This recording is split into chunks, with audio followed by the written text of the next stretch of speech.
That's what you do when you start recording, is you don't talk. Like, just silence. Second you go live, just...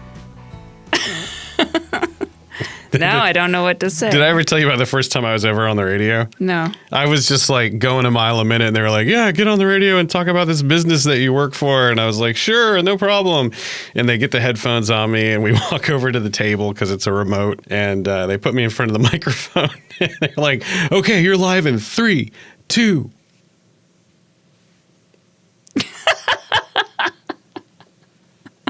And you just sat there like that? For like 10 seconds before I finally got the first word out of my mouth. So yes, I learned the hard way. Know what you're going to say before they start counting down. Like, just have the first thing you're going to say ready to go, and then the rest will just like tumble out. But, hey, everybody. Welcome to Dreamland, the Retro Blessing podcast. My name is Melinda. And I'm Aaron. And tonight we are talking about the show Stingray from 1985. It ran from 1985 to 1987. I have no idea what you're talking about. What is this show Stingray? Honestly, so the other day we were doing some prep. Me and Michael were doing some prep. Michael and I were doing prep for Dragon Con. Can I just compliment you on your grammar? Yes, you may. It is superb. Thanks. Like second time around. It's good. It's getting worse. It's getting definitely deteriorating. So, no, we were doing some research for a Dragon Con panel on 80s vehicles. And I was sort of reading through some stuff online, and people kept mentioning this show Stingray as though it was of the same ilk as things like Knight Rider and Street Hawk and Airwolf and all those shows that we're all very familiar with. So I'm sitting there going, I don't really remember this show. And I think, well, maybe if I just like watch the intro or something, it'll come back to me. And nope, nothing. Like, I watched the intro, and so I started reading about it, and I was like, I gotta tell you, I watched like 2 whole shows of this, and I still don't remember it. I think I've seen 5 of them now. Just kind of kept going. Yeah, because I really like it. So, well, can I just say, when you pitched this to me, it was a Saturday morning. And I was sitting at home minding my P's and Q's, and I get a note saying, have you ever heard of this show, Stingray? And you're like, it's hilarious. You got to check it out. And I know that you don't like puppets. Like, I know this. Like, in my head, I know that you don't like puppets. So you're just like, it's on Amazon. It's on Amazon Prime. It's free. You got to go check it out. So I log into Amazon, and I go in there, and I type in Stingray. And it's like Norm Macdonald. I type in Stingray. And, lo and behold, up comes this show called Stingray. And I'm like, that looks a lot like a puppet.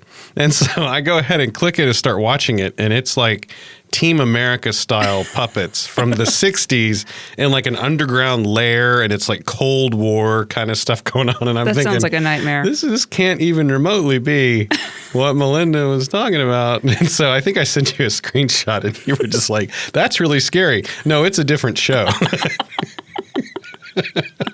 Thanks for sharing that. You're welcome. Nightmare fuel. No, this is a Stephen J. Cannell production. And hang on, let me just get a piece of typing paper and throw it over my head.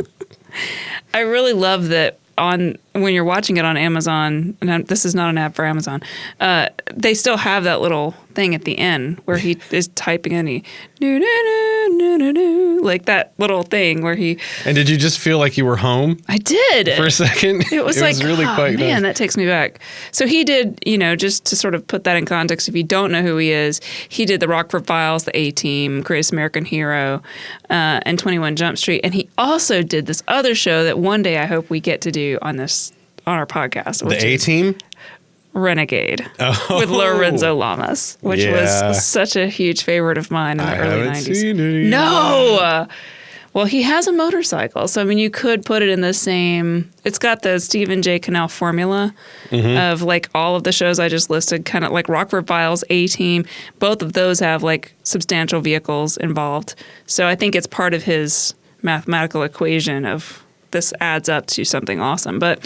No, this like he was going to do an extended universe. Yeah. There was going to be like an A-Team movie, and then a Rockford Files movie, and then there was going to be like an Avengers style. They all get together. I think he would have been super excited about something like that. He seems like the kind of guy who would love that. He did break the fourth wall a couple of times. Yeah. If you've seen him in other shows. Like he was in Silk Stockings as a character. He was in Renegade too. Oh, was he in Renegade? He was in We're Renegade. doing in now. Just all in jokes.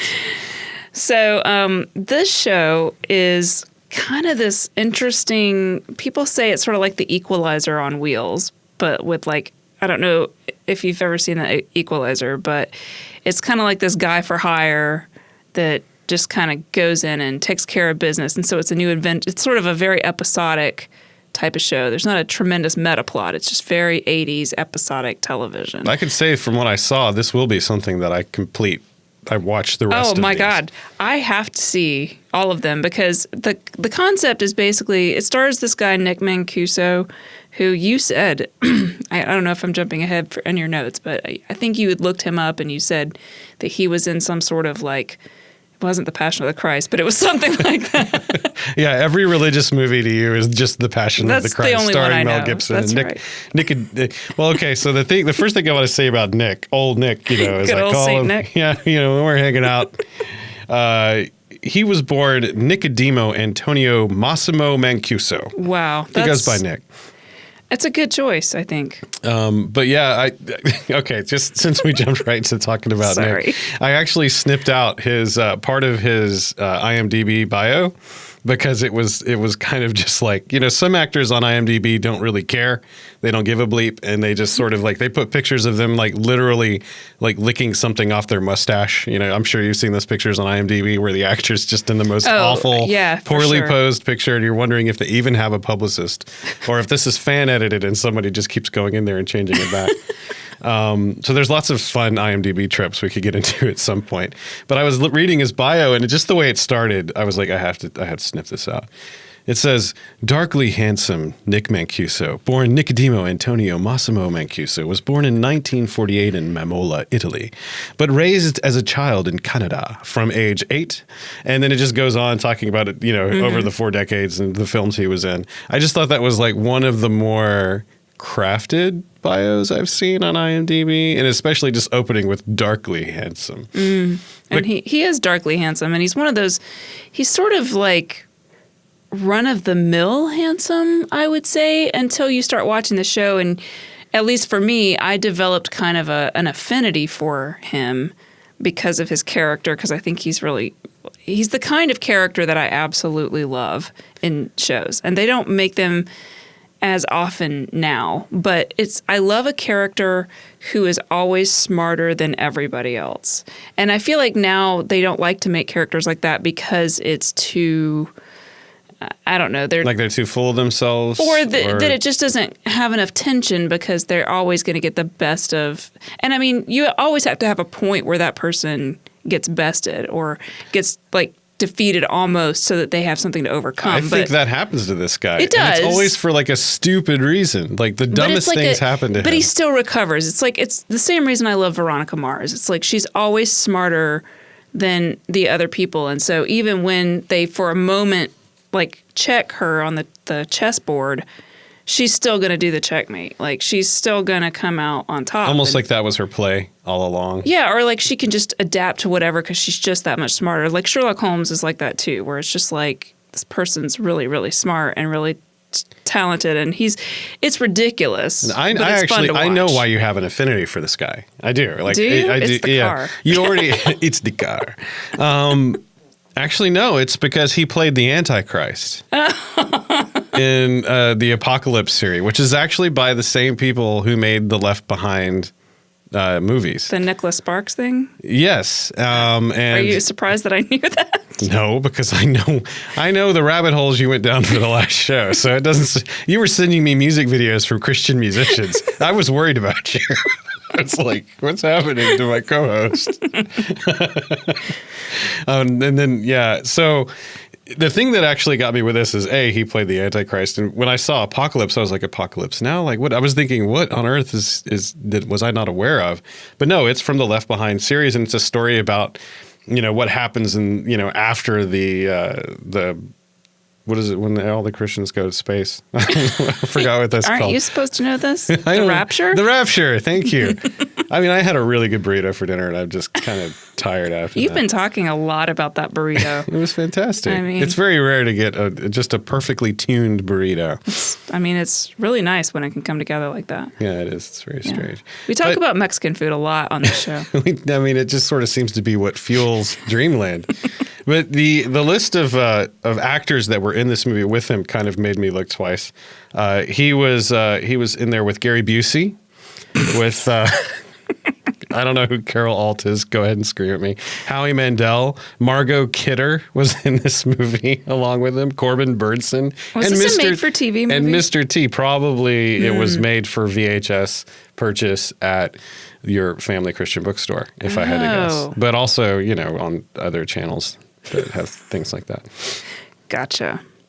Well, so this particular show, I don't really know. I haven't really run into anybody who remembers this show. I haven't either. How many people did you ask? I asked like 10 to 15 people, and of all different, like I asked my mom, I asked, So different generations. Yeah. And they're just like, I mean, I got a couple people who were like, yeah, that sounds familiar, but I don't really know that they really remember it. My mother-in-law remembered that it existed. Oh, okay. But this has led me to believe this needs to be added to the whole Mandela effect like biography, like the whole study of this idea that there is an alternate timeline that at some point has been mashed with our timeline. And evidence of this is that people remember Berenstain Bears versus Bernstein Bears and different spellings of those last names. They're just people who swear it was one or the other, but they're very serious that it was one of them, but not both of them.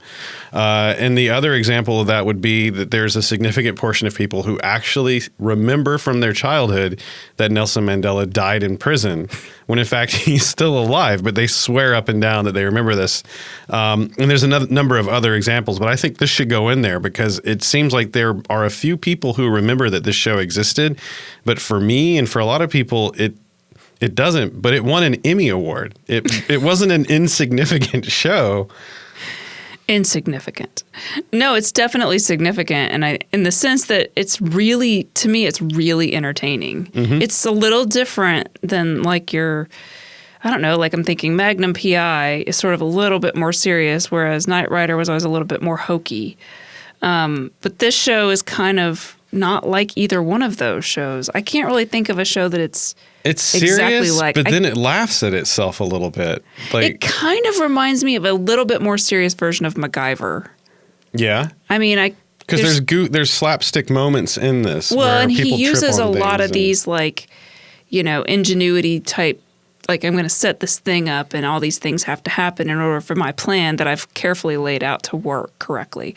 So almost like... He makes like a Rube Goldberg machine. Exactly. With a plot. Yeah, or with a series of I'm going to hide this gun in this flower pot so that later when the guy chases me directly through here, I can just stoop down and grab this gun and it'll just be here. Yeah, I'm thinking of like he makes dummies out of mops and... towels he finds in the closet. And did you think this, especially at the beginning of the pilot, that it has a lot of different music, and I'm sure you're going to get to some of the musical beats later, but one of them that really hit me was the opening, just the incidental music was so MacGyver sounding. It's uncanny. it's pretty MacGyver. Probably So, same composer, but...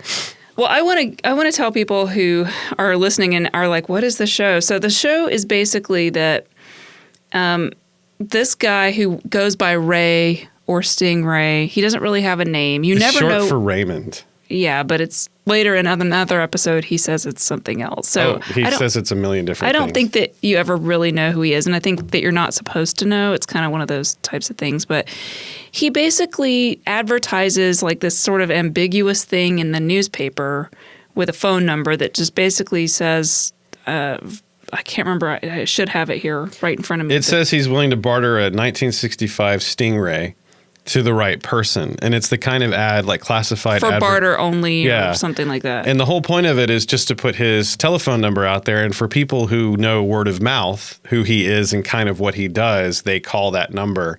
And then people who call seriously about it, he can just kind of blow them off. Like, it's actually a very clever way, if you think about it, to advertise your services. And only people who know something about you can It says benefit from 65 black Stingray for barter only to right party.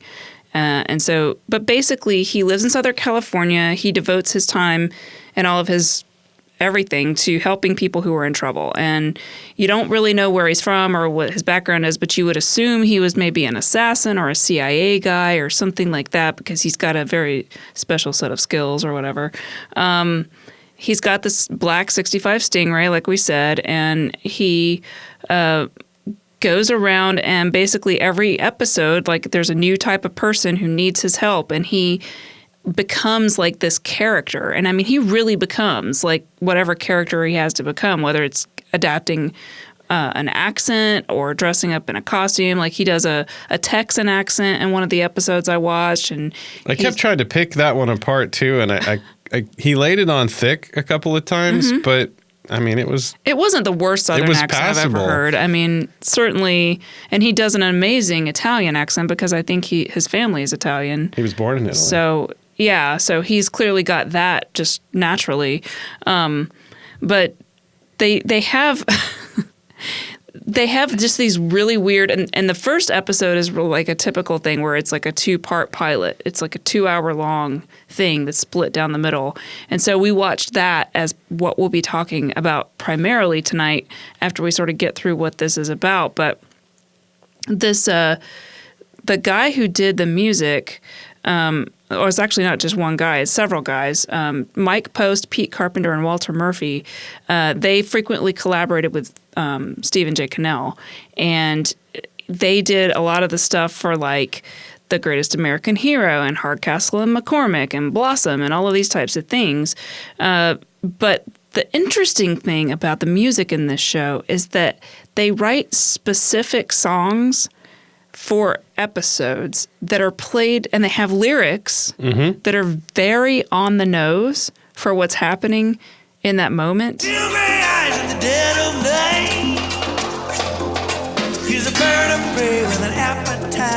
And they kind of build a music video around. Yes. And it's a portion of a song. It's not like a full 2-minute, at least in the episodes I watched, it wasn't a full 2-minute long video. Right. But it was at least the first verse, a bridge, and a chorus, and then they were out.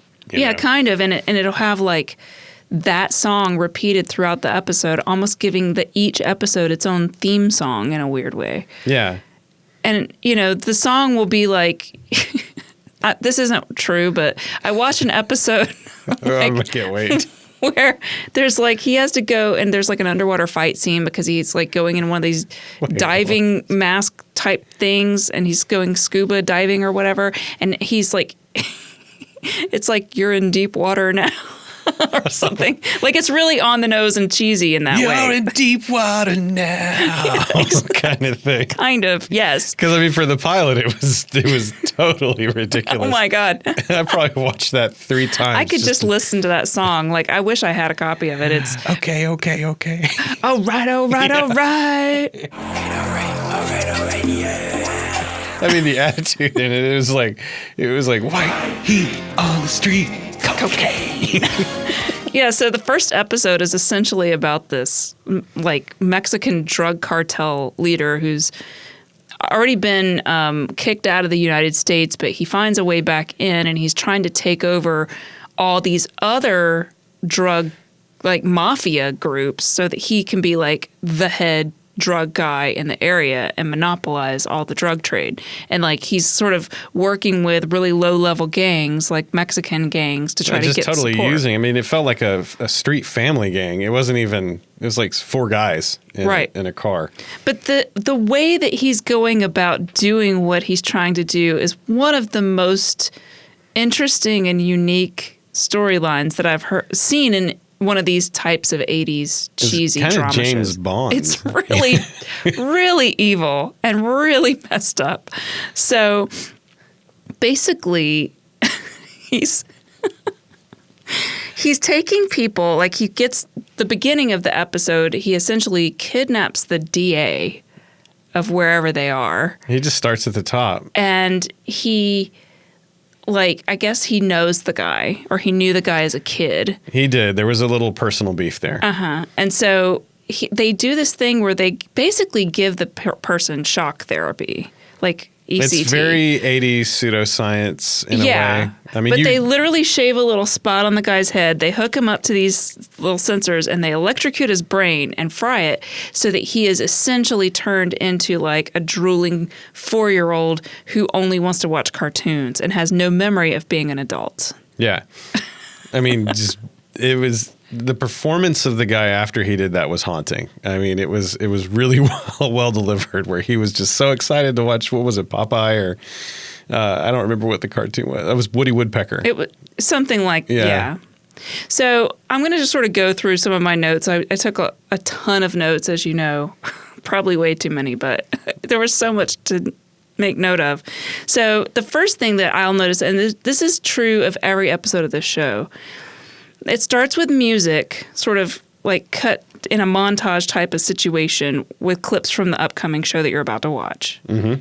And then it goes directly hard cut into the main theme song, which is a totally different song. So it's like one intro with music that goes jarringly into another intro with music, which is just weird. It's not. I was wondering if that changed after the pilot, because it was a very abrupt shift, and it was that sort of like, all right kind of thing, and then all of a sudden it's like a do do do do do do. It does sound very much like the MacGyver song.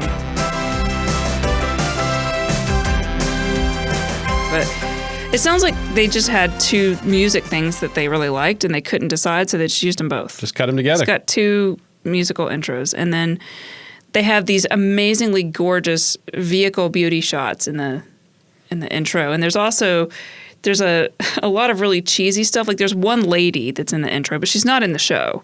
Mm-hmm. It's just a random lady, because much like Knight Rider, this dude hooks up with a new chick every single week on the show, like randomly. Like he's gonna hook up with somebody. And he's doing this thing where he knows karate, and he's like doing the it's like Tai Chi, like the slow karate. Thing.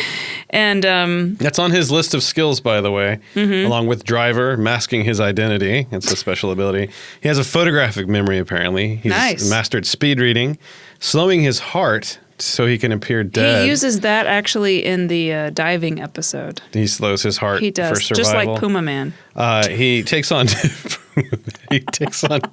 different personas, which I spelled parsonas, I guess. Nice. And he's apparently an excellent computer hacker. Great. Which and that in comes the into 80s, play. that's, I mean. I don't know what that means in the 80s. Like, just punch cards. I don't know. I mean, so the beginning of that episode is interesting because it opens. Do you remember the opening? Yes. It's so impressive. It opens on a dock. The gold-plated car being taken off the boat. Right. So they use like some sort of giant crane to lift this Rolls-Royce gold-plated, crazy-looking car. Yeah, because Rolls-Royces are not heavy enough. Let's go ahead and just plate them in gold, because we're gold-fingered now. Right. And then they have this guy, this mobster, this like Mexican drug cartel guy, who is literally in all white. He has a white fedora. He's got a white like trench coat cape. It's like an overcoat, like a proper overcoat. A proper overcoat and a full white suit everything is white, and then white shoes. And he has a manservant who's also all in white. Mm-hmm. And it's just like he's dressed like cocaine. Just in case you were wondering what he did. And then he says go on a walkie-talkie. Like that's what starts all of that kind of stuff. And you can see he's got like this bird head cane. Yes. That he uses to walk, and that's sort of his symbol. So they keep using that throughout. And you see it in the opening credits of the show. It's just they shoot it like as he's driving down the road, they do a close-up of the head of the cane with the bird with the lights in the city going by, and they reuse that shot over and over again like it's flying around the city. Like just, white heat on the street, cocaine. He's got this enormously long cocaine nail. Oh my gosh. That they close up on, and I think it's painted too.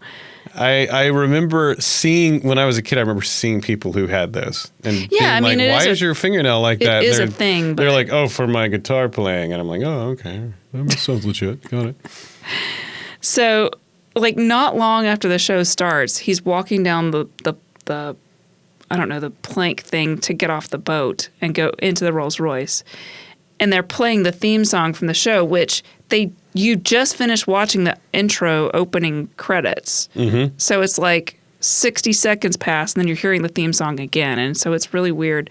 I don't think they thought that through very well. I just thought it was awkwardness for the pilot. Like, they just needed something to go there. I mean, you remember the Street Hawk pilot? It was a little uneven. Yeah. Well, it's weird because the music is really synced up, and that continues to be true. Yeah. Because I remember I noted it in my notes here, but that just stays the same way all the way through. And they're driving through the streets, like you're saying, and I swear to God, it sounded like they were taking that Kevin Hart routine where he's like, all right, all right, all right. Yes, it sounded a lot like that. The song has that in there where he's like, all right, all right, all right. Like, it's just, whoa, that's weird. All right, yeah. And this is funny. And then, like, just in between scenes, I mean, you just hear everyone who's like, all right, all right, all right, all right, all right. Just like, okay. Yeah. And then, so the very first time they say white, so they're saying white heat on the street, cocaine. There's the lyrics to the song that they kind of keep. And there's a lot of other stuff about him being like the drug dealer guy. The very first time they see, they play that, there is a hooker, a sex worker, whatever you want to call it, on the street, like doing her 80s streetwalker thing. And I swear to God, I thought the subtitles said it, and in my head I heard white meat on the street. I'm embarrassed to say that it was more than 1 or 2 hours before I realized that it was white heat and not. And because the timing of that lyric, and then when they presented the girl, the woman walking down the street, she wasn't walking; she was leaning into a car very suggestively. But anyway. She's probably lost. Just like, hey, do you know how to get to Hey, do you know where I could find some cocaine? I mean, that's one option. That could be. But I would like to think that wasn't what she was saying. I mean, okay, we'll accept it.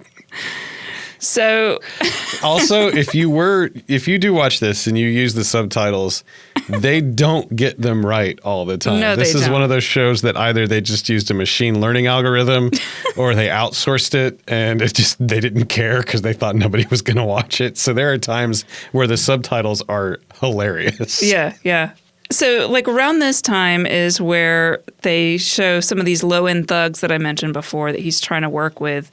They're trying to move up in the ranks of all this stuff. And so they're trying to, like, meet this, I call him Mr. Cocaine, but whatever, the guy in white. And so this is where they kidnap the deputy DA, and these young thugs kind of help Mr. Cocaine's crew kidnap this guy, and his name is apparently Eduardo Cantero, chief deputy DA, and I know that because there's a big sign where his car is parked, and he's with walking. His name, yeah, and what his job is, and so he's walking out of this building where he works, and that's where they nab him from, right before he's getting into his car. I especially like the way that Mr. Cocaine, sort of like Street Hawk, just sort of has to be there. Sort of off frame with just the bumper of his car poking into the shot. So like he's going to watch the whole thing go down.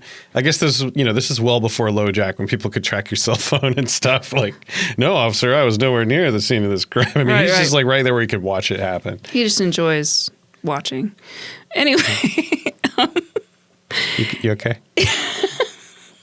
So there's a very strong, muscular African-American gentleman that is hanging out with Mr. Cocaine there in the Rolls Royce. And he's like his bodyguard, I think. Yeah. Like, you'd refer to him as like his Batman. Yeah. So they're trying to run the guy off the road. The DA off the road is what's happening.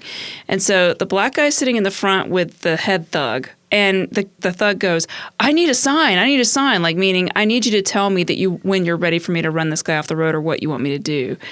And so the black guy looks over at him and gives him this like gold, is it in Goldfinger, the guy Jaws with the teeth? Yeah, he's got those. He kind of goes like, shows every one of his teeth with this weird menacing grin. And he's got like this crazy, I don't know if it's gold teeth or silver teeth. It's hard to tell with the shadows.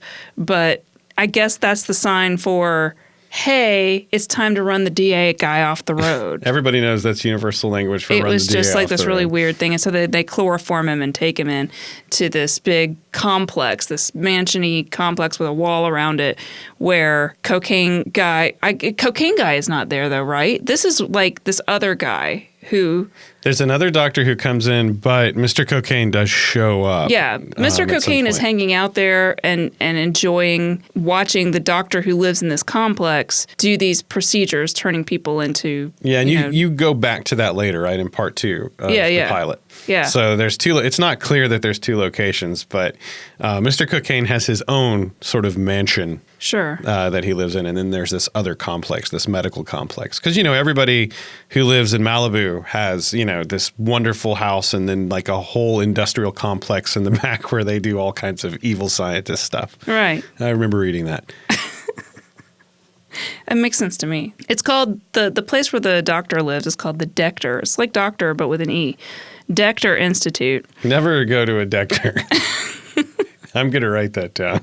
What's crazy is there's this, they take the DA in and they shave the little spot on his head and he's chloroformed out and they hook him up to these electrodes and then they start electrocuting him basically. And it cuts to this blonde lady who's clearly somewhere on the premises or on the grounds. And the lights flicker down and she looks at the lamp and kind of winces and goes, "Oh no, not again." And it's just like the creepiest thing ever. It's just really cringy. I don't know. The show goes pretty dark. I mean, already I'm thinking there's a whole lot of bad life in this. There's a lot of drug use. I mean, you've got your kind gangsters. of Miami Vice feeling. Yeah, you got your gangsters in the car and they're smoking cigarettes that don't look like cigarettes. And you've got Mr. Cocaine with his cocaine finger and, all kinds of stuff going on. And I'm like, man, this show's pretty real. It's pretty. Yeah. I guess this would have been like the Game of Thrones of its time. Like, oh, kids got to go to bed. This show's a little racy. But so this is where it cuts to we finally get to meet our hero. And I wrote, a new crappy car pulls up in front of a very weird neon light display of a fancy car and a couple with a man in a top hat. Wait a minute. There was a guy with a top hat? Yeah. How did I miss that? It was a neon sign that had this little man with a top hat. There was a man, like an actual man No, with a top hat. it was like a weird there. neon sign with a car. Anyway, and so then this brunette in this really cute outfit gets out and admires the black Stingray. And then inside she goes in. It's like an 80s club, full 80s club, with extremely loud Foley work for the shoes for people dancing. Like you could hear just like you ever seen like a behind the scenes of Saved by the Bell and they're not doing the incidental music and everybody's just kind of shuffling around? It was like that. Yeah. It was just like tap dancing. It was weird. There was music there, but it was just really awkward. She goes up to the bartender and she goes, "Do you know who drives that Stingray outside? I understand there's a man who calls himself Stingray and he drives a Stingray and sometimes he's in this place." Like that is a verbatim quote of what she said. And I know well-written show because I typed it out in quotes. Like I rewound it and like. So then he tells her that he's like, check that booth over there. And so she goes over and she just sits down as he's putting his sunglasses on and she goes, "I'd like to sit down." And then she hands him her card, and she's the assistant DA. And her name is Daphne Delgado. So I like that she's Daphne, like in Scooby-Doo, so I could remember her name. And then she goes, "Do people call you Stingray?" And he goes, "I hope not." Best opening line ever, like from one of these guys. It was amazing. He looks at her like she's a total idiot. Anyway, so she says the DA needs his help and all this kind of stuff. It's a matter of life or death.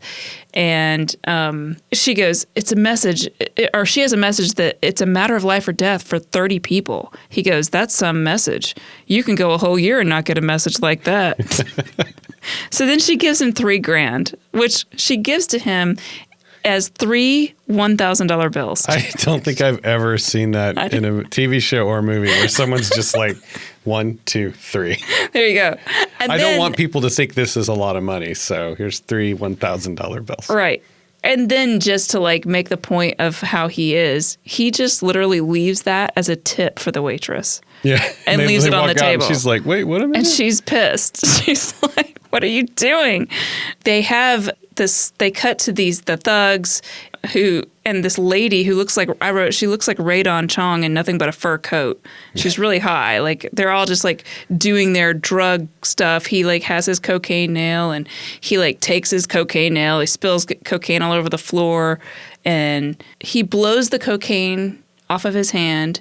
And then he says, "There is your brown brother," and then tells them to leave. Yeah, and he throws them I don't each a bag understand. of brown sugar, right? Like he's like, here you go, here you go, here you go. And like that's their payment. Okay. But the gangsters kept referring to him as their brown brother. You know, Oh, like you're one okay. of us and everything. I was like missing that. it. I was like, I don't get it. Why are they? And the kingpin kind of just looks down and he blows it into the air and he goes, there he is. There's your brown brother. I don't know what statement he was trying to make. Like, it's just sort of like, let's come up with a badass thing for him to do. So they just decided. Totally non sequitur. It's weird. Have him just take, $10,000 worth of cocaine and just blow it off the table.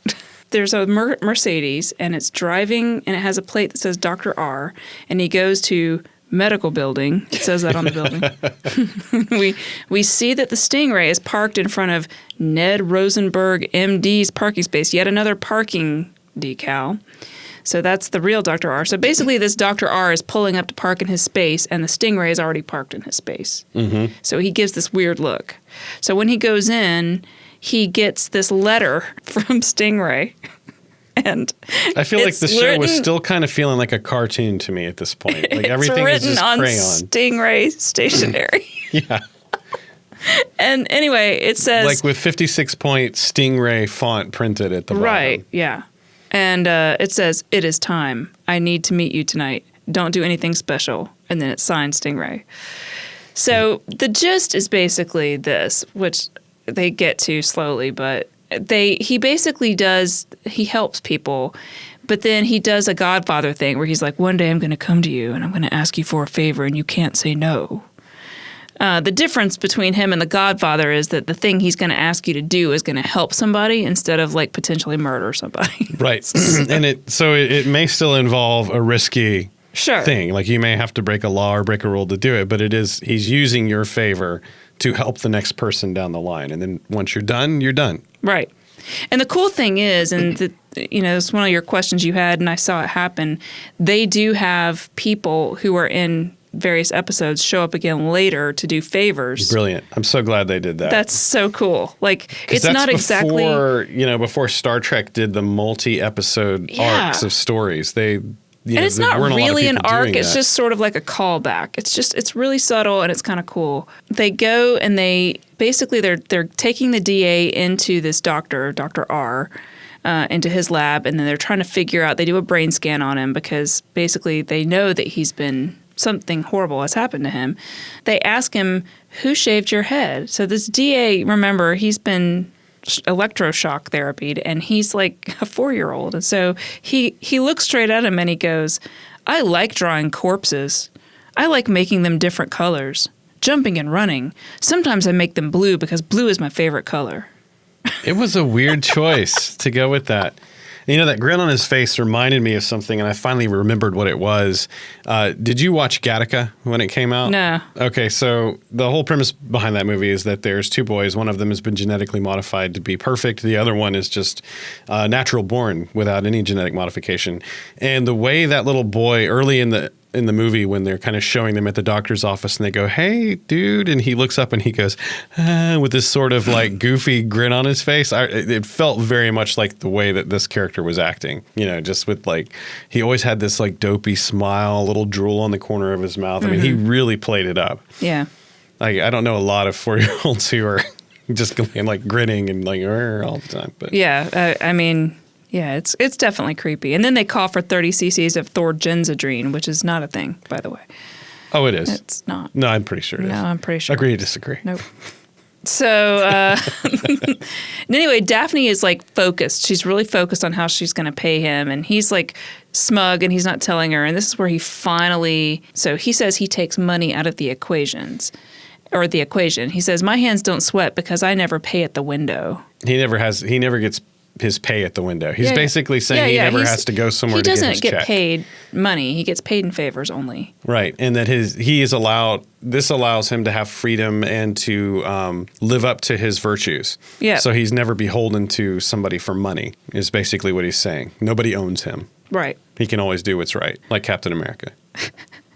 So Dr. R comes back the next morning and says they managed to erase 25 years of his life, and he thinks that it's 1959, and he's 6, and he lives in Bakersfield, and his best friend is Tony Mendoza. And Tony Mendoza is Mr. Cocaine, so that's kind of interesting. So then the doctor tried to regenerate his memory by stimulating the cerebral cortex, And basically he says he remembered a man more than 7 feet tall with 2 silver teeth with penetrating eyes. So we've seen the guy with the silver teeth. That apparently was the bulk of the favor that Dr. R then owed Ray. And so now he's off the hook. And so he says, is it done? Yeah.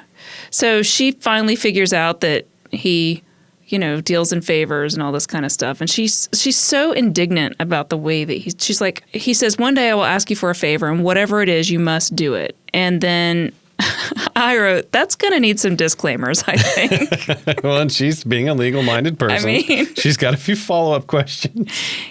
He tells her to call him Ray, and that's when he says it's short for Raymond. And then she asks, what happens if down the line she refuses to do the favor that he asks? And he says simply, then I lose. Like I said, it's a tricky marketplace. And so then they end up at his house. Right. Which, of course, isn't really his house. Does he even really own the Stingray?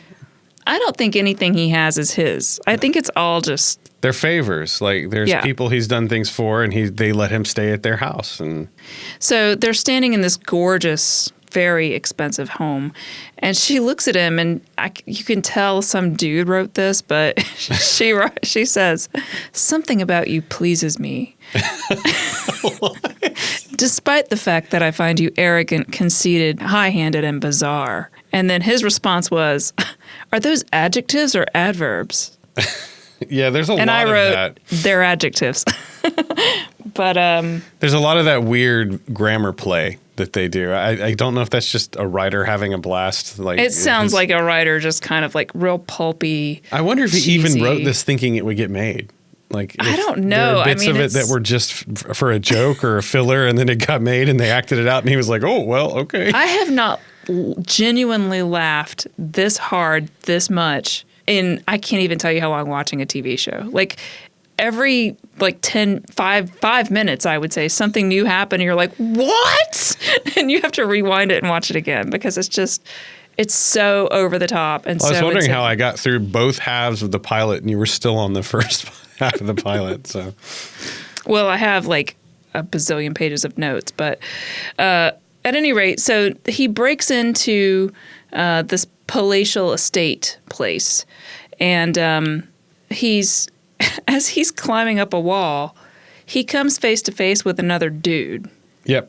So this is where he's like breaking into this other bad guy's house or whatever, and he sees this dude, and he's just like right there, but then he realizes he's dead, and then the guy just happens to have a fully loaded gun lying in his hand. So then Ray gets inside. He finds the camera monitor person is also dead. So everybody in this place has been killed. Mm-hmm. So he's like going through, and this guy that he finds is another, like for lack of a better word, victim of the brain shocking therapy. Brain shock.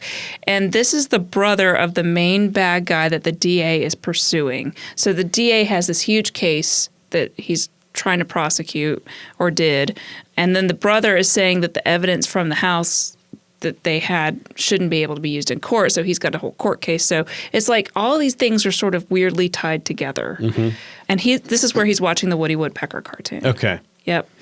And he's got the shaved patch, and he thinks he's a child. So these thugs they screech off from the front of the house right at that moment, and Ray runs out, and the thugs are in a van bragging about killing people to the Silvertooth guy. They don't notice the very noticeable car, the Stingray, that's parked outside. And so, of course, he tails them, and they still don't notice, even though it's this very recognizable car. It's kind of got the supernatural problem of, like, your car is very recognizable. People are going to instantly know that you guys are in town. Yeah, and I mean, even if they're just going to go, what? I don't know if it's here or somewhere else, but he did this really cool thing, though, with the car, where he had this thing that, like, goes over the headlights of the car, and he pushed a button inside the car, and it would change the way the headlights looked. So it would add new ones so that it made it look like a truck, or that it made it just one headlight in the center would come on so it looked like a motorcycle. So in the darkness, whoever is being tailed thinks it's different vehicles. He's awesome. I don't remember that from the pilot. That may have been in another episode, but that was a really such a cool idea. Yeah. I've never seen that anywhere else. Having read a little bit about Corvettes since this, I don't think that's a standard feature. That may No, be. this was definitely a rigged thing that was like stuck on the front of the car. It certainly wasn't a regular feature of the C2 Corvettes. Tell me more about Corvettes, Aaron.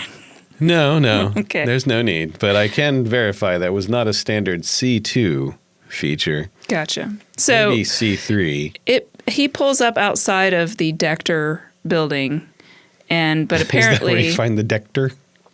yes.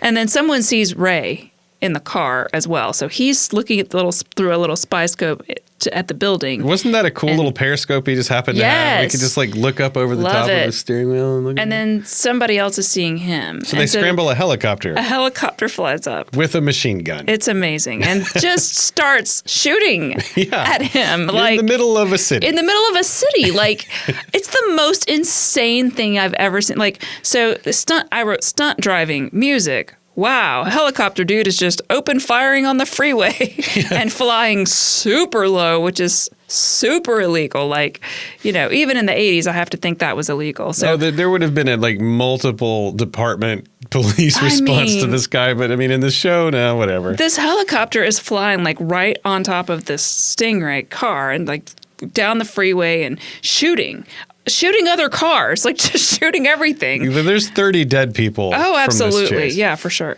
And then he flies into, he drives into a tunnel. The helicopter flies into the tunnel too. Which aerodynamically, I'm not even sure I is a don't thing. think that's but whatever. I mean, they did something because they had the stunt work. The helicopter comes out the other side and hits a bulldozer looking thing and explodes. It was a cement truck. And it's just wham. Bam, 80s explosion. And a construction worker comes up to him cuz Ray of course spins out and stops and he's looking at it, and this construction worker comes up to him and he goes, "Did you see that? What happened?" And Ray goes, "I think the guy took the wrong light." I want Arnold Schwarzenegger to come back and dub all these in. I mean, he took the wrong light. Yeah. Daphne is back at Ray's, looking through a telescope. The phone rings. She's watching him jog on the beach. Let's be fair. She's just straight mirroring this guy. Yeah. And they hook up. I don't know if they've already hooked up, but they definitely hook up there in the house. I just love the fact that he comes in and he's all sweaty. He's mopping his face, and she looks up and she goes, "You jog." Yeah. And then she bites her lip, and it just cuts to a scene of them in bed. Yeah, together. I do have that here. It says Ray arrives, and then suddenly they are in bed. That escalated quickly. I mean, okay, I didn't think that's how it worked, but maybe. She thinks that, because of this phone call that's come in at this house, she thinks she's figured out who he is. So she's got her DA friend, meaning someone in the DA office that works with her, trying to figure out who he is. Yeah, with the car license plate and all this stuff. They're taking advantage of all of the police and DA right. software and stuff that existed in the 80s. Right. Phone networks. She goes, "Do you work for the government?" And he says, "No, Daphne, I work for you." And then that's the end of the episode. No. It's the screen wipes. And then they're just making out in the bed. Just end of part one. Part two, I start out by writing more weird ass music. All right, doctor. Shoom, shoom, shoom. Oh, that's what it says. All right, doctor. Shoom, shoom, shoom, shoom. It's more scat, It's just, literally, I wrote that down because that's what the lyrics are. So this is where the drug guy, the cocaine guy, comes into this he's got all these mafia guys having a buffet. It's all cold cuts. Yeah, all this cold cuts and crap. And they're all making fun of him, and he walks in and he says, "I'm Tony Mendoza from Mexico City," and they're like, "Oh, you're the guy they call Moonlight." And I'm like, "Wow, that's the evil guy's name?" Is Moonlight. I'd make a pretty good My Little Pony, I think. Princess Moonlight. Apparently it's because he, quote unquote, hacked up ponchos while they slept. That's what they said. So that's pretty dark. Yeah, well, that's pretty dark, Melinda. He says that the Mike Magna guy, who was the guy watching the Woody Woodpecker stuff, was his message to them if they don't do what he wants. And what he wants is for them to basically start giving him a huge cut of their income most for drugs. Of their take. Yeah. And they're like, lets them live. Right. And so they all kind of laugh at him, and they're like, there's no way. one of the things I love about this scene is he says, the caterer, I'm told, makes food for many Hollywood actors, which is like all of them are kind of Hollywood actors, and that's kind of breaking the fourth wall in a weird way. Yeah. Like, although this is Like Canadian, but yeah, I thought that was interesting. They did shoot most of this in Canada, Vancouver and around there. I'm sure craft services enjoyed the shout out, though. Yeah, because it probably was just craft services. Yeah, sure. That's why it was cold cuts. I think he literally walked on the set and just said, everything on that table, put it on that table. They all leave, and he gets the guy the lead guy that was making fun of him and totally does the thing to him with the brainwashing thing or the brains shocky thing. But I wrote, it's kind of brilliant because he's not killing them and they can't be witnesses against him, and it scares the other people. And even if they're caught, the charges would probably be more like aggravated assault versus murder or even attempted murder, because he's not trying to kill them, so he'd probably only get aggravated assault charges, which are generally significantly less. I know that's a little boring, but I'm just saying. I'm sitting there from my true crime perspective. I'm sitting there going, I can't fault any of your logic. Right? It's genius. We should do it. All right, so closing my laptop, packing up my things. So it cuts to the scene of this random lady that we've never seen before talking to Ray through a door, and she goes, "Is it pay Ray Day?" And apparently this is a lady who he helped out in the past, and he's coming to claim a favor, and she owns a hotel, and so she basically gives him pretends that he is one of her big CEO type people that works for her. Yeah, like he's a VP or something. Yeah, like it gives him a personality and a social security number, and then and a reason to talk to the people he wants to talk to. Yeah, like he's a senior clout. VP, and so basically he's head of operations. And so the Dector House, apparently what they do there is this is an executive placement firm is what their cover is or whatever. So it says, I said, cut to the creepy Dector house. Ray has acquired nerd glasses and a Mercedes. So he pulls up and he's having dinner at this Dector house. And apparently this is how executives are placed. You go and meet this guy, and if you have a certain set of skills or whatever executive-wise, they place you. And so he sits down to dinner with the lady we keep seeing, the blonde lady, who is apparently this, I call him the Nazi doctor's wife, the guy who's doing all the horrible things to all the people. They have both been doing research on each other. So when the Nazi doctor guy comes to dinner, James Bond moment where like the guy's quizzing him and asking him all these questions to try to see if he really is who he says he is, and the guy is, Ray is putting on a Texan accent and he's acting very knowledgeable and he's clearly very skilled, which is really cool to watch. And weirdly, the wife, the blonde lady, is like doing footsie under the table with him. And I'm like, I don't think I would piss off Nazi doctor guy who is like your husband or whatever he is. But anyway, so what they're doing there is actually a little bit darker than that. They don't just do executive placement based on that interview. No. He's actually running a camp where he stresses whoever the applicants are to the breaking point. To see how they do under pressure, quote unquote. But the pressure is like, what he's really doing, we find out later, is during these extreme stress tests that he's putting people under, interrogation or, torture or whatever it is that he's doing to them, long periods of not sleeping, who knows. He's filming them and gets them to tell him all of their darkest secrets under duress if they crack. And then if they do crack, he blackmails them, essentially. And he owns these people, or he them. sells that knowledge to someone who wants to own these people. Correct. So that's really what they're doing there. And that's why the blonde lady is there, because he did this to her. And so she's basically his sex slave? I don't know. It's kind of weird. Yeah, it is weird. I mean, and that's the whole point of the footsie is I think she's trying to get whoever this stranger is to be interested in her. She hands him a note saying, I need help or help me or something to that effect. So they take him. I wrote, this whole thing feels like Get Out. If you ever saw the movie Get Out, it feels like that. It's on my list. I haven't seen it yet. Super creepy. That feeling. And you can tell that Ray picks up on something's weird, but he's acting like he doesn't. Like he's just like, oh, this is great. I can't do a Texas accent. But no, you did great. So he gets to his room, and very James Bond-like, he sees that there's a camera in the room, and he figures out where it is. And very poorly hidden cameras. Yeah.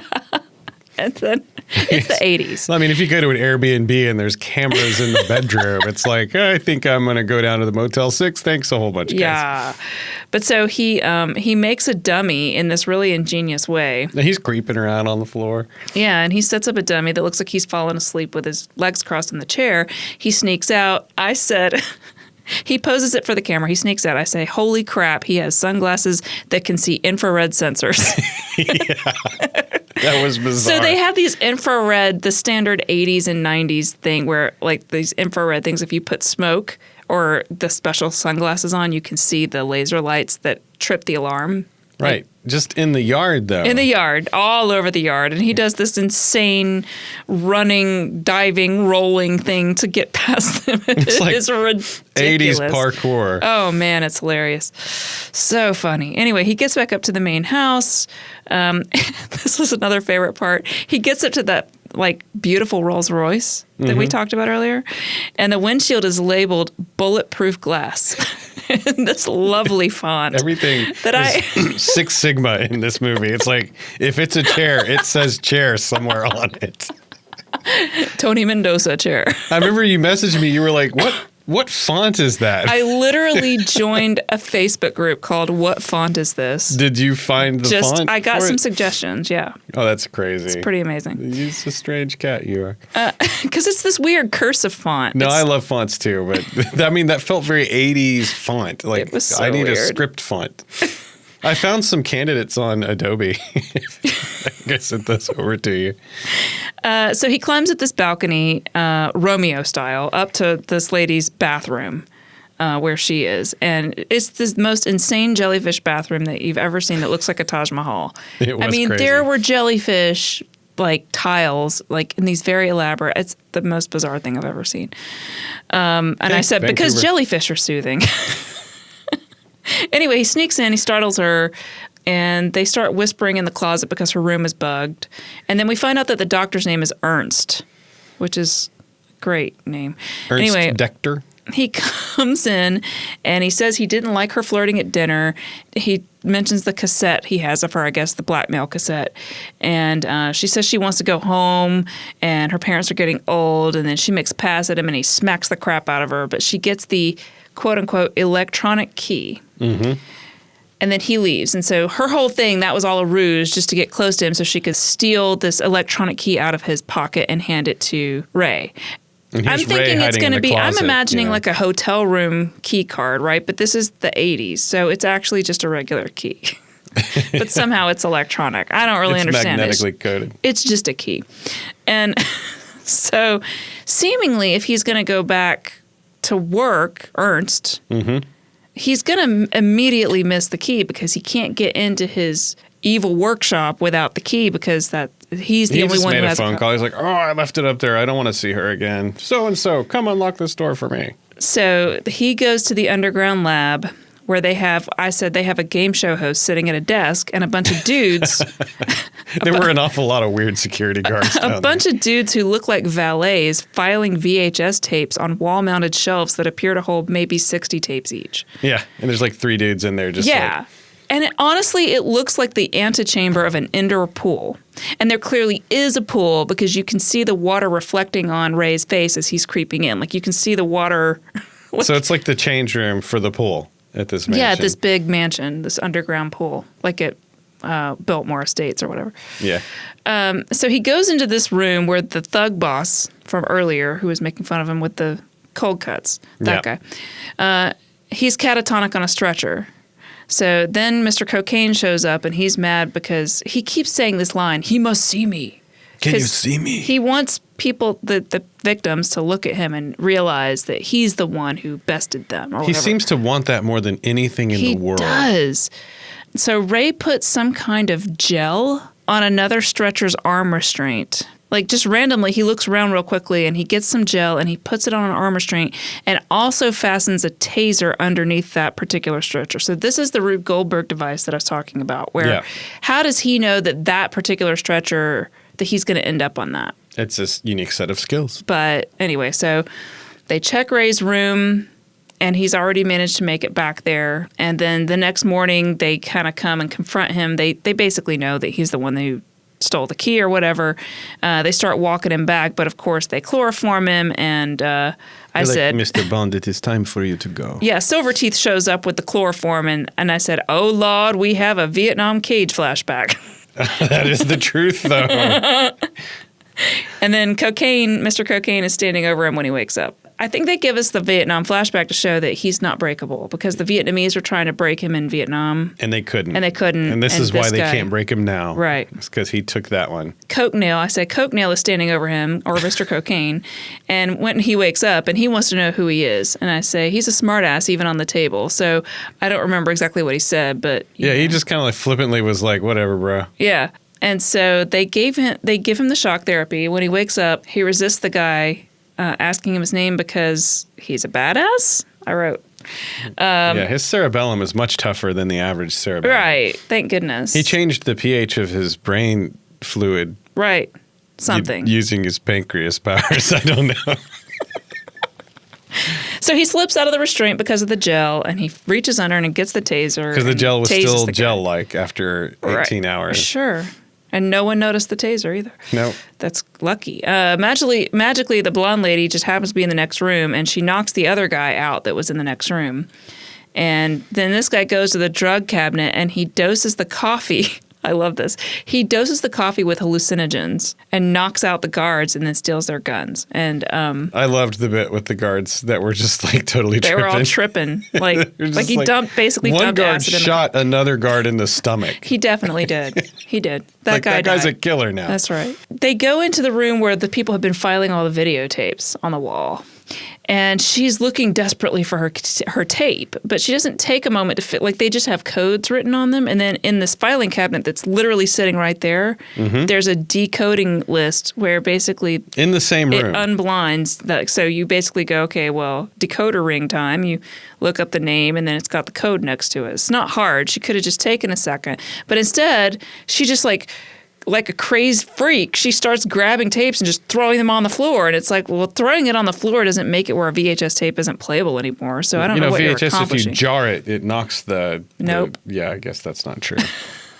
There was I felt like there was a very cathartic thing that happened here. I almost wondered if there was like a hidden message in this because of the way that they just like killed these tapes, with prejudice.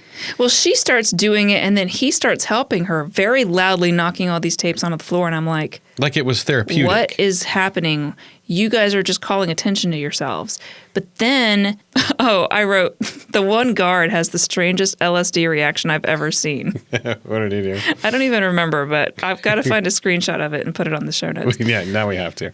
So they start a fire. So they take all the papers out of the filing cabinet and they start a fire with the tapes to like burn all of this blackmail material. And he uses, I'm like, tapes aren't flammable, but then I see, he's using an accelerant. Mm-hmm. So he gets the guards out that they had knocked out. He doesn't just leave them there to die. Like he's still a hero guy. Yep. Ernst, Mr. Evil Doctor guy, sees on the monitors that they're escaping. He gets on the phone and says, "Get them!" So some valets get a long hose to put out the fire, and then they run for it. They get to his car and they escape. And then the drugged out guy that looks just like Kenneth Parcell from 30 Rock is laughing and shoots Ernst in the chest. And I swear to God, he looks just like, if you don't know who I'm talking about, look up Kenneth Parcell from 30 Rock. He's like, this guy looks just like him. I'll show you a screenshot in the show notes. It's hilarious. So Ray pulls up in his Mercedes next to his Stingray, and he gives her the car and says, go home, go see your parents, whatever. So, like, she just, like, stumbled backwards into getting his services completely for free. Yep. Like, she doesn't owe him a favor. It seems like he would have been like, one day I'll find you and you'll owe me a favor. He still could, I think. Yes. But, he didn't set the rules up front, so she might have an out there, a legal out. Yeah.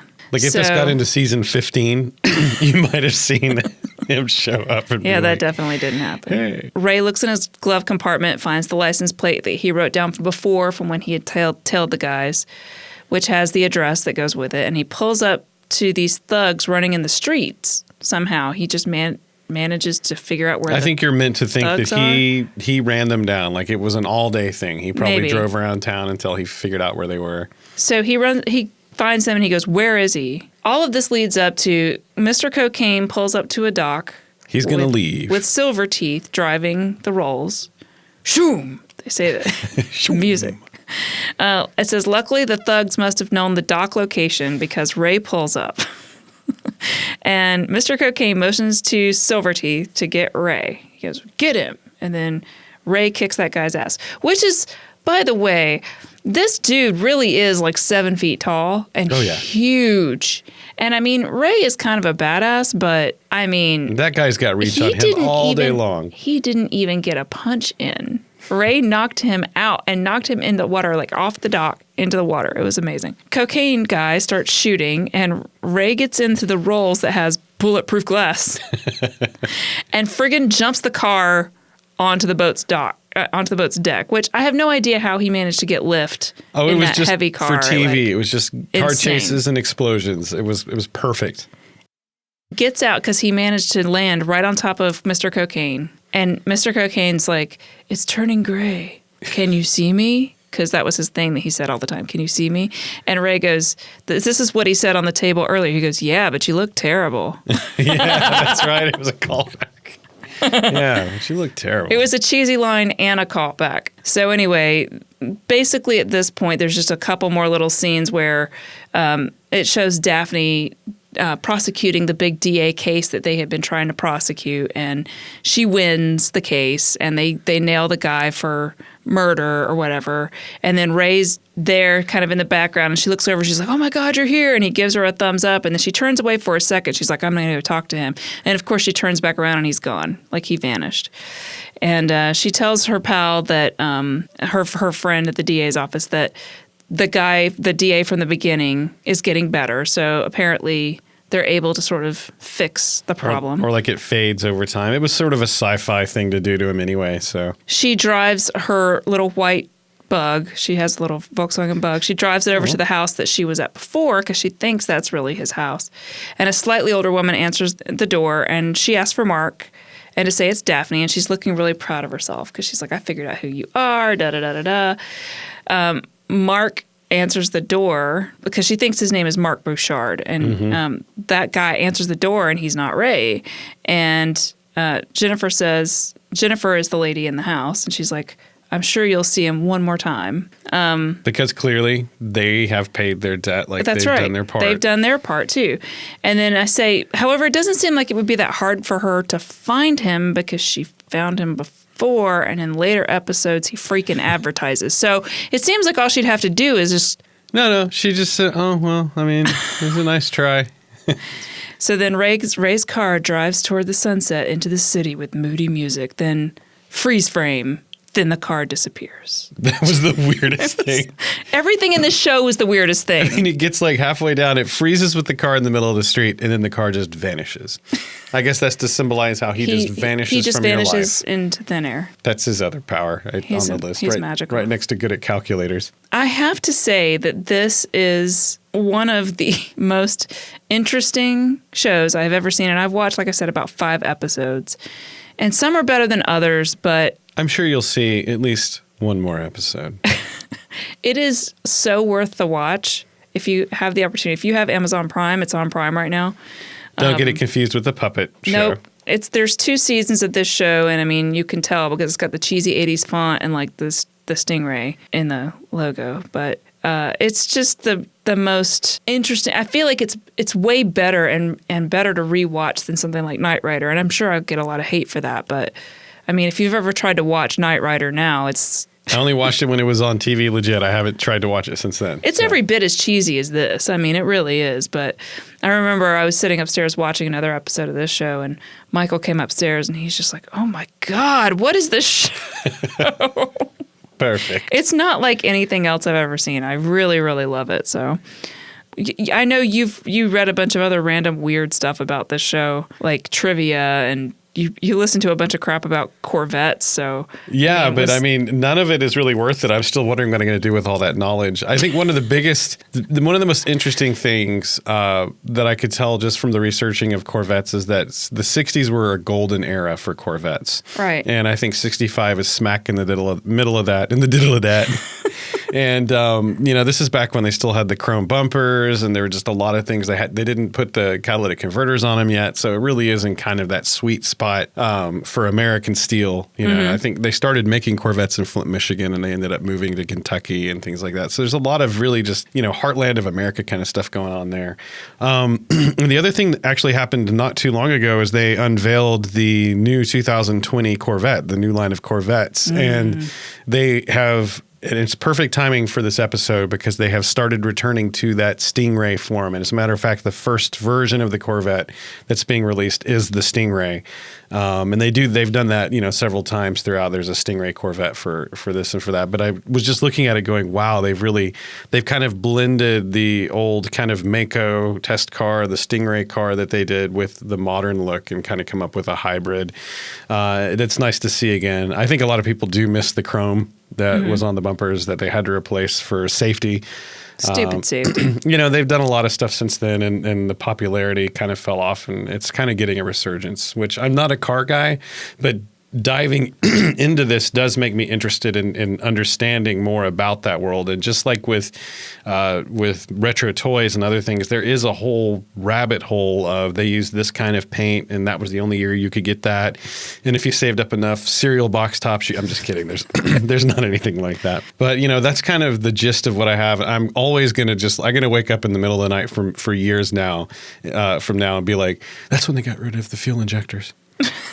They went back to carburation. I'm just going to know things I don't want to know about Corvettes. Yeah. And I think they probably chose the Corvette because it's such a quintessential American car. Even though they're making the show in Canada, I think they were going for sort of a... I think Route 66 was the first TV show that really made Corvette synonymous with freedom in the United States and just gave people that idea of I'm going to fill it with gas and I'm going to drive to Texas. Just whatever, and anything goes. Route 66, baby. And so it just kind of so happens because I think the original Stingray logo was Sting Space Ray, and the TV show is Stingray. And at some point, the Corvette started removing the space on that. I don't know how much of that was tied into that. The other thing that ties to the Americana in Corvettes is just that in the 60s, all of the Gemini astronauts were given a Corvette. They were given two cars by General Motors, and typically the astronaut would pick a Corvette for themselves and a sedan for their wife and kids. And they were photographed with their Corvette parked next to the lunar lander or next to the Gemini module. And as a matter of fact, I just recently read a book by one of the guys who was a mission controller. In fact, he was the mission controller for when they landed on the moon in 1969. And one of his first memories of arriving at the Cape was, I think it was Grissom or one of those guys pulled up in a Corvette and picked him up at the plane and then drove however the heck he wanted through the air. I mean, you've lived on military bases. He was speeding on a military base and the MPs were just like, whatever.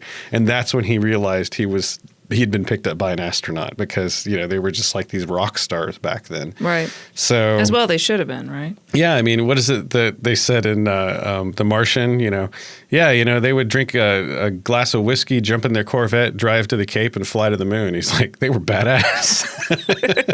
Yeah. So, you have all that tied to this. And I think a lot of that, I mean, I know as a kid growing up in the 80s and 90s, I wasn't into Corvettes. I didn't think they were the awesome cars that a lot of people think they are. So the general sense, and y'all can correct me if I'm wrong, is that, there was a big time for Corvettes that was in the 50s and 60s and some of the 70s.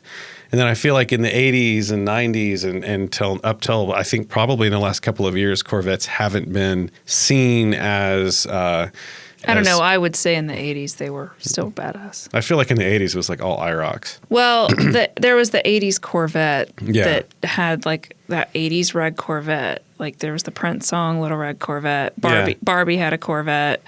Really maybe I'm just weird. I didn't think that Corvette next was door great. neighbors, the son of my next door neighbor, who was like, I don't know, 8 years older than me, or maybe 9 years older than me, had a Corvette. It was red, and he was out there waxing it all the time and with no shirt on, and he was like a bodybuilder. Are you sure you didn't grow up in Stranger Things? I mean, his name was Mike, and I just remember I really liked that car a lot. That's all I'm going to say. But. So I don't need y'all to correct me. Melinda I stand corrected. The 80s Corvette was kick awesome. I really, yeah. I mean, the 90s, I think they kind of changed the frame like they did with a lot, including like the Mustangs. I think they did the same thing. And there were wiring issues. There was like a federal investigation from around that time period where the Corvettes were spontaneously combusting due to wiring issues. As a matter of fact, our friend Tim, who does our producing, remembers when he was working on a Corvette, like doing car audio install, seeing one just spontaneously start on fire. Oh my God. And that's I thought that was just DeLoreans. I thought it was just Jaguars. Jaguar. I know. That's what watching that British car show does to me. It's like I finally learned how to say Jaguar. Jaguar. The Jaguar. Jaguar. Jaguar. It's like, that's how we say it down here. It's like Coach Z. Jaguar. It's a Homestar Runner reference. I'm sure somebody got it. Thanks. You're welcome. So that was Stingray, everybody. Check it out. It was a blast. I had a lot of fun with that one. I'm going to go watch some more episodes of it, I think. I'm going to go home and go to sleep. Well, to each his own. If you want to find us, we are on retroblasting.com/Dreamland. You can find all of our episodes right there. You can stream them right there on your web browser. You can stream them on the website or add them to your favorite podcatcher. That's right. And at some point, we're going to be looking at getting onto Spotify and trying to figure that out. It's a whole thing. I think there's a whole guide for it, so we'll get that figured out. I need a manual. It's not going to be an actual paper manual. Like a Gemini flight manual. Like step 1, make sure the switch is in the on. These pages are made out of metal. No, that's paper, sir. Anyway. Sorry, I'm a little delirious. So yeah, you can find us there, and you can find show notes there too. We try to put some of our show notes and funny, weird pictures, which I've got some fun stills from this episode that we were talking about earlier that I'll put on there for you. And thanks for listening, and we'll catch you next time. See you later. Bye. Bye. Still my eyes at the dead